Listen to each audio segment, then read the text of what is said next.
गोगावले साहेब या ठिकाणी शेकापच्या जितेंद्र पाटील यांनी आपल्यावरती गंभीर आरोप केलेले आहेत. आपल्यावरच नाही तर आपल्यासोबतचे जे आमदार आहेत त्यांच्यावर देखील आरोप झालेले आहेत की कशा पद्धतीने पैशांचे व्यवहार हे केले जातात शिवसेनेच्या आमदारांकडनं, त्याचबरोबर ते अधिकाऱ्यांना मारहाण केली जाते, अशी अनेक उदाहरणं त्यांनी व्हिडिओ दाखवला.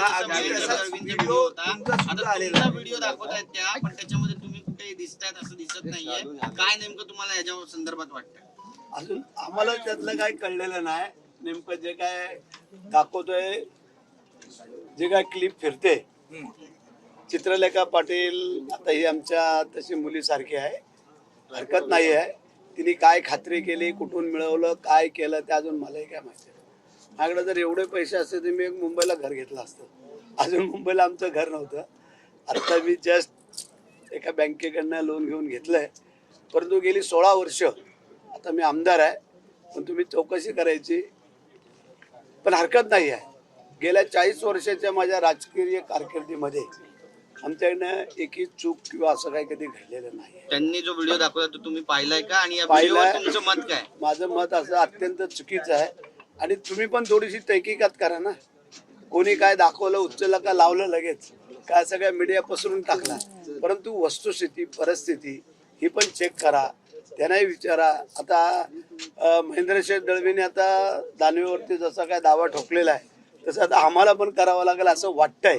कारण हे जर नाही केलं तर मग त्या अशा प्रसिद्धी मिळवण्यासाठी काही लोक करत राहतील.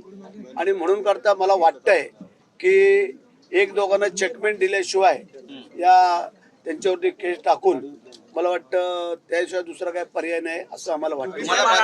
शिवसेनेच्याच मंत्र्यांना आणि आमदारांना टार्गेट केलं जाते का? रायगड जिल्ह्यामधूनच अशा पद्धतीचे व्हिडिओ बाहेर येतात, त्याच्या मागे नेमकं कोण असावं असं तुम्हाला कोण असावं किंवा काय नाही. आता तिने दाखवलंय, तिला कुठं मिळालं, कुठनं तिने काढलं, एवढे पैसे दाखवत आहेत. 2 बॅगा मध्ये भिंत दाखवतात, माझा इकडं फोटो.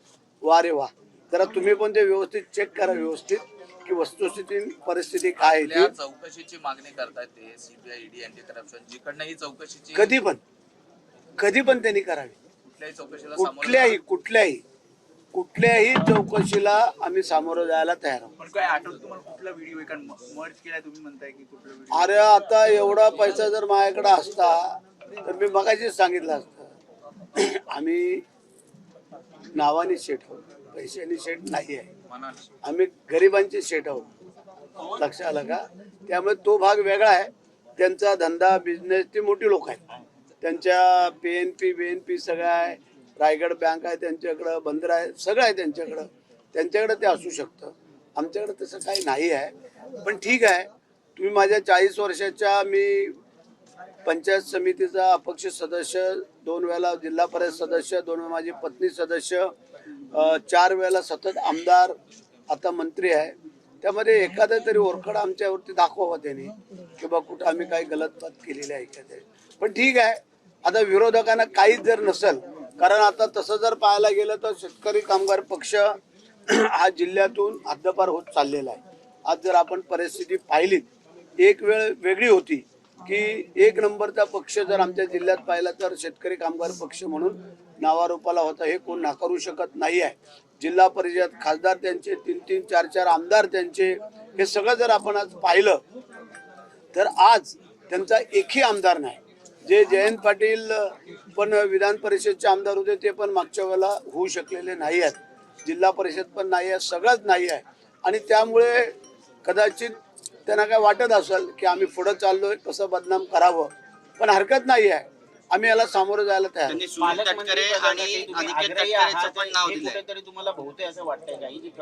त्यात काय पालकमंत्र्यासाठी आग्रह राहणं का चुकीचं आहे का? शिवसेनेची ताकद कमी करण्याचा प्रयत्न होतोय का? अशाने ताकद कमी होत नाही. कारण ज्या जनतेने आम्हाला निवडून दिलं त्या जनतेला माहिती आहे की आपला आमदार, आपला माणूस कसा आहे, काय. हे माझ्या मतदारसंघात आणि पुऱ्या जिल्ह्यातील मतदारसंघ सोडाच, पण पुऱ्या जिल्ह्यातील जनतेला माहिती आहे की भरत शेठ काय चीज आहे आणि काय नाही. ते लक्षात आलं का? चुकीचं केलं नाही आणि करणार पण नाही. मोठा आरोप केलाय भरत शेठ हे चीटर आमदार आहेत, जनतेची सातत्यानं फसवणूक करतात आणि सुनील तटकरे तसेच अनिल तटकरे तेच सांगतायत. चिटर जर असतो आम्ही तर लोकांनी आम्हाला 8 वेळेला निवडून दिलं नसतं. पंचायत समिती सदस्य, जिल्हा परिषद सदस्य टू आमदार, तुम्ही त्याला लेखाजोखा करा. मतदारसंघामध्ये माझ्या एखादा चौकशी करा. तुम्ही एवढे पत्रकार आहात, मीडियावाले आहात, सगळे आहात, त्याला विचारा ना. तुमचे आहेत ना साखळी, त्यांना बाबा भरत शेठ कसा आहे, काय आहे, कसा वागतो, काय करतो, लोकांच्या डोळ्यात खुपतंय. सकाळी रोज आमचा 8 वाजता दरबार चालू होतो, तो रात्री 2-2 वाजेपर्यंत आम्ही लोकांना भेटत असतो. तुम्हाला पण वाटतं की या आरोपांच्या मागे तटकरेंचा हात आहे? नाही, तटकरेंचा आहे किंवा आणि कोणाचा आहे हे मी आता तुम्हाला नाही सांगू शकत. आम्ही पूर्ण खात्री केल्याशिवाय कोणावरती आरोप करणं आम्हालाही नाही पडत. परंतु जी वस्तुस्थिती आहे ती आम्ही तुम्हाला व्यवस्थित उघड करून सांगू. पण बरं शेठ, याला जोडून मी एक विचारतो. महेंद्र दळवी यांनी एक व्हिडिओ दाखवला जो लोकसभेचा होता, जेव्हा खासदार सुनील तटकरे जिंकले होते आणि तेव्हा त्यांनी तो व्हिडिओ बनवला होता. त्यांचं असं म्हणणं आहे की हा जो माझा व्हिडिओ आहे तो फक्त आणि फक्त सुनील तटकरेंकडेच आहे. म्हणजे तुम्ही यावरून विचार करा की तो व्हिडिओ नेमका कोणी पुरवला असेल किंवा काय. तर ते आता मी नाही सांगू शकत. तटकरे आणि आमचे दळवी यांचं पहिलं लय शक्य होतं, त्याच्यामुळे कदाचित त्यावेळेला त्यांनी काढला असेल. पण आमचा काय प्रश्न होता, आम्ही तत्वानी चालणारी मंडळी आहोत. आम्हाला ज्या वेळेला आदेश आले, मुख्यमंत्री एकनाथ शिंदे साहेब होते त्यावेळेला, की आपल्याला पंतप्रधान नरेंद्र मोदी साहेबांना बनवायचं, त्याकरता आपापल्या जिल्ह्यातल्या खासदारकीच्या सीट ह्या निवडून यायला पाहिजेत. आणि म्हणून आम्ही आमचा प्रयत्न केला, आम्ही त्यांना निवडून दिलं, आम्ही आमचं कर्तव्य पार पाडलं. तुम्ही म्हणालात आता आम्हाला एक चेकमेट करावं लागेल, तर असे काही व्हिडिओ तुमच्याकडून सुद्धा बाहेर येणार आहेत का भविष्यात? आम्ही असे चुकीचे नाही करत की आम्ही मर्द आहोत. मर्दाची अवलाद असे नाही करत. जे गांडू लोक आहेत ते असे करणार. लक्षात आलं का? हे मर्द आम्ही शिवाजी महाराजांचे मावळे आहोत आणि बाळासाहेबांचे खंदे समर्थक आहोत आणि एकनाथ शिंदे साहेबांच्या खांद्याला खांदा लावून काम करणारे आम्ही कार्यकर्ते आहोत. आम्ही जर गांडू असतो तर तुम्हाला आम्ही असे 40 आमदार घेऊन सत्ता पलटी नसती केली. आम्ही मर्द होतो म्हणून केली. लक्षात ठेवा. बरं, तुम्ही सीएम साहेबांकडे जाणार आहात या सगळ्याची तक्रार करण्यासाठी? नाही. हे बघा, आम्ही त्यांना कल्पना देऊ, पण एवढं सिरियसनेस घेणं मला तरी काय वाटत नाही. पण माझी पद्धत आहे, ज्याला कर नाही त्याला डर नाही. ज्याला आपण काय केलं नाही तर घाबरायचं काही कारण नाही. त्यांनी कुठलीही चौकशी लावावी, काही करावं. लक्षात आलं का? पण आता काही लोक हतबल झालेले आहेत आणि जे हतबल होतात ना तेच असे प्रकार करायच्या मागे लागलेत. आज दानवेची काय अवस्था आहे, ना घरका ना घाटका अशी त्याची अवस्था झालेली आहे. म्हणून त्याच्यावरती आता जो काही त्याने 8 दिवसात खुलासा नाही केला तर त्याच्यावरती अब्रू नुकसानीचा दावा आमचा महेंद्र दळवीने तयार केलेला आहे. आता आम्हाला पण तो विचार करावा लागेल की नेमकी यातली वस्तूची परिस्थिती त्यांनी खुलेआम सांगावं. काय त्या चित्रलेखांनी हे काय जे काय वस्तूची त्यांनी ओपन करून तुम्हाला सांगावं. ते कागद दाखवले, ते फडकवलं. थोडी तरी काहीतरी माणसाने जनाची नाही मनाची तरी ठेवायला पाहिजे असं आम्हाला वाटतंय. आणि म्हणून आम्ही त्यांच्या कुठल्याही याला सामोरं जायला तयार. तुम्ही म्हणताय सुनील तटकरेंचं नाव मी घेत नाही, परंतु महेंद्र थोरवे असतील, महेंद्र दळवे असतील, त्यांनी थेट नावं घेतली, ते तटकरेंनीच केलं. हे बघ, काही गोष्टी आहेत त्या व्यवस्थित पावलं टाकून चालायला लागतात. लक्षात आलं का?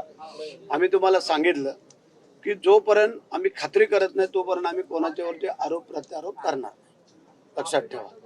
त्यांनी केलंय, ह्यांनी केलंय का आणि कोणी केलंय, शेवटी ईश्वरवरती आहे.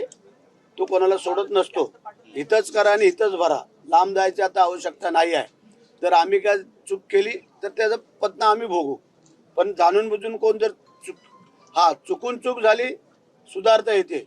जाणून बुजून करणाऱ्याला काय हे नसतं. म्हणून तुम्हाला रायगडमध्ये रक्तरंजित राजकारणाला सुरुवात झाली असं म्हणावं.